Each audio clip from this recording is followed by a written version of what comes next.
Get ready in 5 seconds.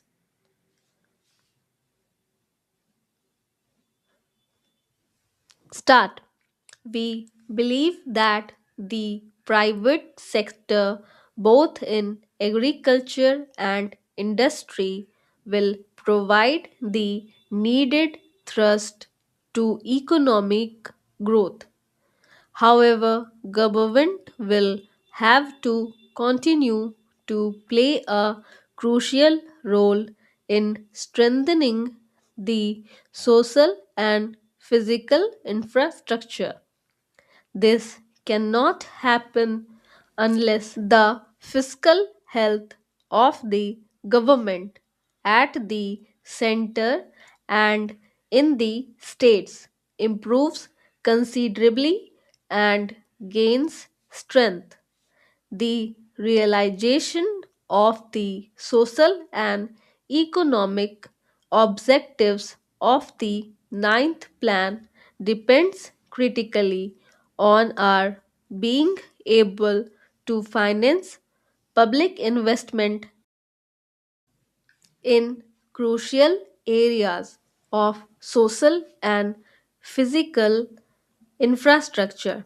We will fail in our duty if we do not improve the central and state finances.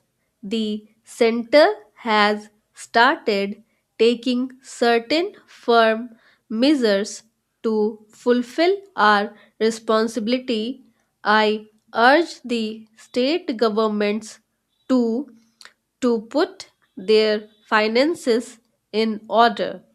Dear Chief Ministers, recent trends in this regard are alarming. States' own contribution to plan financing has been almost non existent. States are increasingly borrowing even to finance their current consumption, reluctance to mobilize additional resources to meet increasing expenditure is the reason for this. There is a need for austerity all around to contain wasteful public expenditure. Revenue should be increased through a greater attention to efficiency and productivity of the enormous human and financial resources we invest in our various schemes. Can we accomplish this without a political consensus to end competitive populism?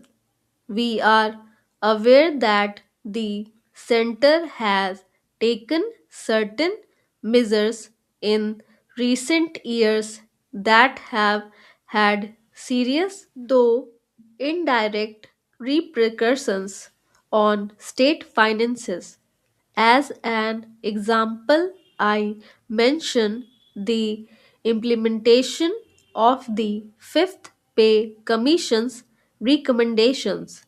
Adoption of these at the center has had a snowballing effect on states. I can assure you that we will be more considerate of states' interests in such matters in future. Charity begins at home.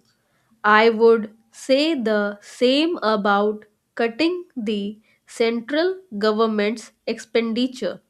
I urge all central ministries to enforce expenditure managements rigorously. Why should we not have more essential expenditure in the social sector? Today, there is both a need and scope to raise resources through levying reasonable electricity tariffs, and irrigation charges, untargeted and unintended subsidies often lead to distortions in resource allocation. Besides, falling to benefit the really poor reforms in the power sector, which we have been overdue, must be quickly implemented by states that will lead to better financial notions of the power sector, which underserves financial freedom for the time being. We should also address the problem of implicit subsidies. For instance, take the subsidies for higher education. Is it not paradoxical that even rich students pay college fees that in some states are less than what they spend on cold drinks? No government can afford to provide costly services free of cost universally.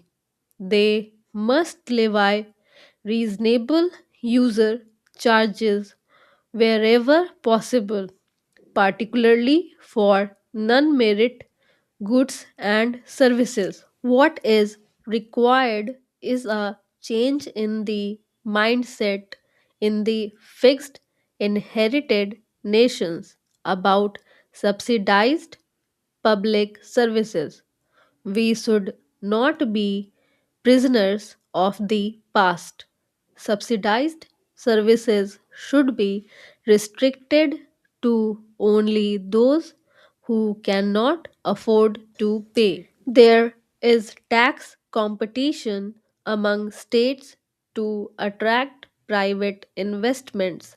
Such policies are harmful as states have lost tax revenue without much influencing investment decisions. This must stop.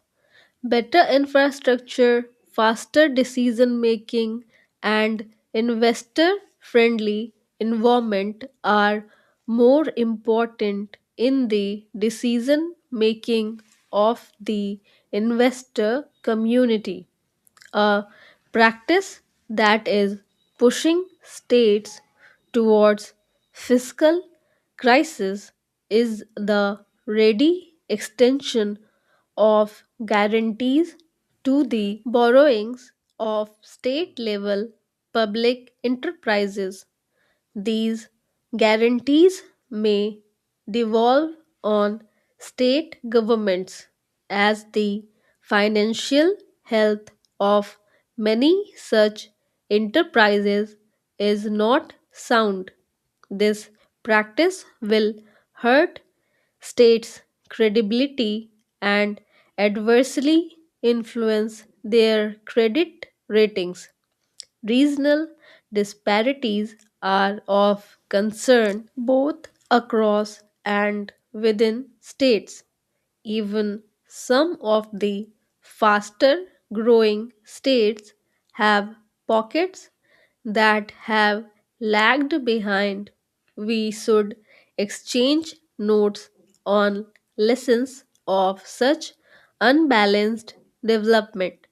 Faster and widespread development is the medicine for many of the ills of our economy, polity, and society.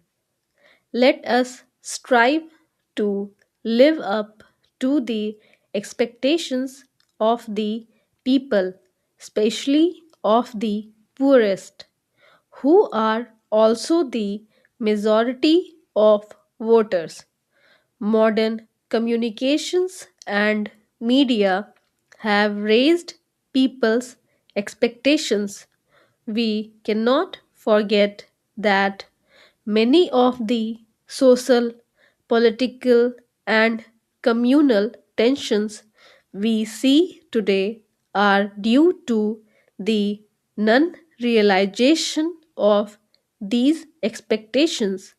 The 73rd and 74th Amendments to our Constitution 5 years ago provide for a third tier of government.